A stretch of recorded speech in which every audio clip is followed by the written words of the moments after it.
Hello everyone, this is a public service announcement titled The Genetic Blueprint of Dependence. For years we've been told that smoking cannabis is not as dangerous as smoking cigarettes, but as science catches up with the culture, a more complex reality is emerging. We are now uncovering a hidden link, not just between what we smoke and our health, but between our very DNA and our risk for cancer.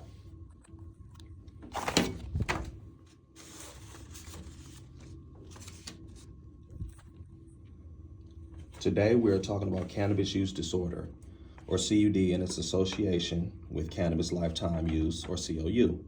CUD is a major public health concern and affects around 20 to 30% of regular users.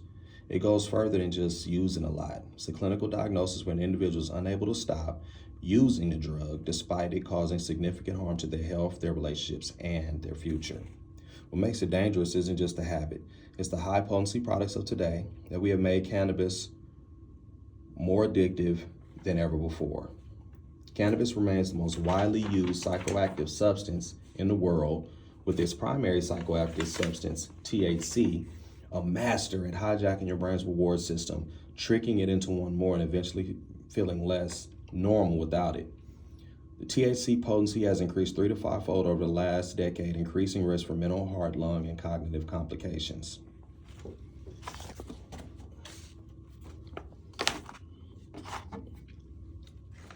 So why do some people become addicted while others don't? The answer lies in our genetic blueprint. Scientists have identified a specific heritable marker known as CADM2.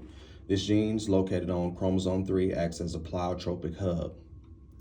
In a large-scale genomic-wide study, those who were considered lifetime cannabis users were identified to have a local genetic correlation in substance use traits in a region on chromosome 3 that included CADM2. CADM2 has been strongly related to psychosocial disorders. It doesn't just influence the brain's drive for risk-taking and impulsivity, and it's also expressed in our lung tissue.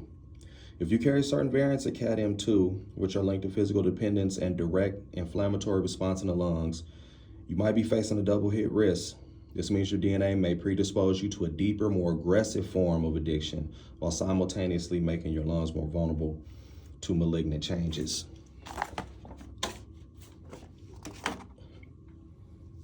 The link between CUD and cancer is no longer maybe. It is a causal reality. Chronic heavy use is now strongly associated with testicular cancer in young men, often the most aggressive form. And in the lungs, the deep inhalation and high tar deposition of cannabis smoke can lead to squamous cell carcinoma, a cancer that attacks the lining of the airways, usually diagnosed late, lowering the chances of recovery. When you have COUD, you're not just smoking a plant. You're bathing in cancer-causing chemicals at levels far higher than tobacco. If you have the genetic markers we discussed, you're predisposed and eventually providing a fast track for these carcinogens to damage your DNA. So who's at risk? Teenagers, young adults, those who have a genetic predisposition, and those with a history of addiction.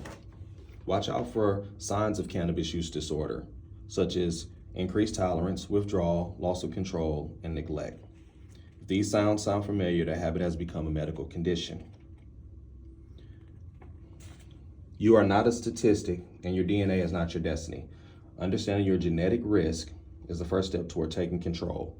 Treatment for CUD is available and effective, ranging from cognitive behavioral therapy to support groups and specialized medical detox.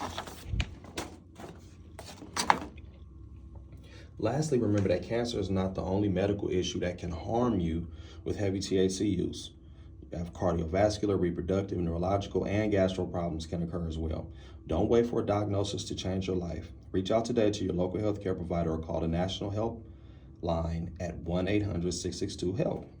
Your health, your genes, your choice. Know the risk.